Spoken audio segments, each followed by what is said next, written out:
J.K. Yadav Films present. केला ले आई केला मोटन ताजा लमा लमा। अरे कैसे केला बेचा तारा हो? अरे भौजी तू आवत तो सही तोरा खातिर तो दौने दाम देबू उहे लग जाए। अरे तार केला तो बड़ा मोटहन बा हो, चिकन चाकन, लेकिन भीतर से ठीक बा कि ना ई देखे के चिंता बा। मत करो भौजी सही बा। केला के हो बोला का बोला तोहरा केला के हो केला के हो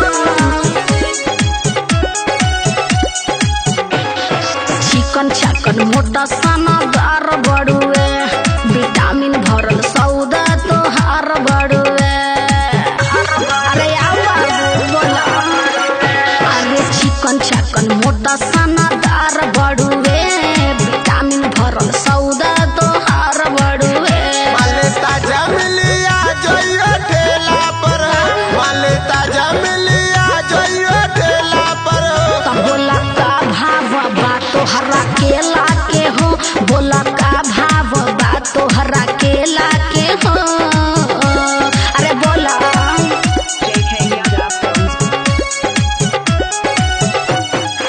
केला के हो, बोला का भाव बा तोहरा केला के हो।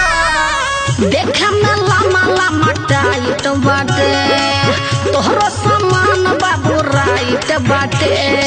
अरे हाजीपुर वाला है कि आसाम वाला हो? डेली जे खोइबू मोटा जइबू हो, सचो दिन पर दिन सुघरा जइबू हो।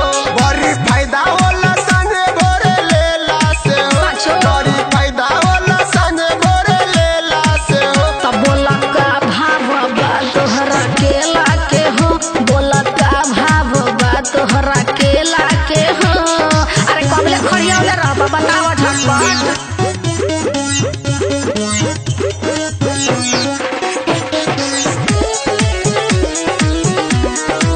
केला के हो,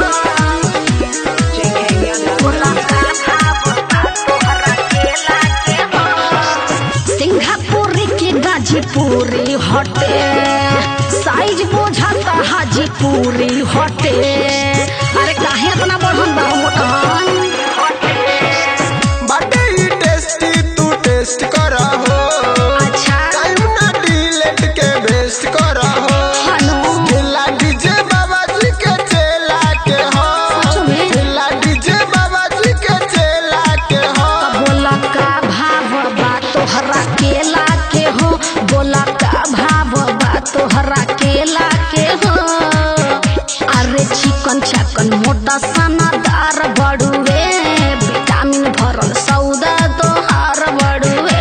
माले ताजा मिलिया जोइयो ठेला पर, माले ताजा मिलिया जोइयो ठेला पर।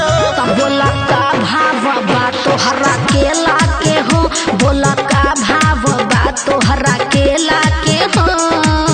अरे बोला ना देब कि ना देब? JK Yadav Films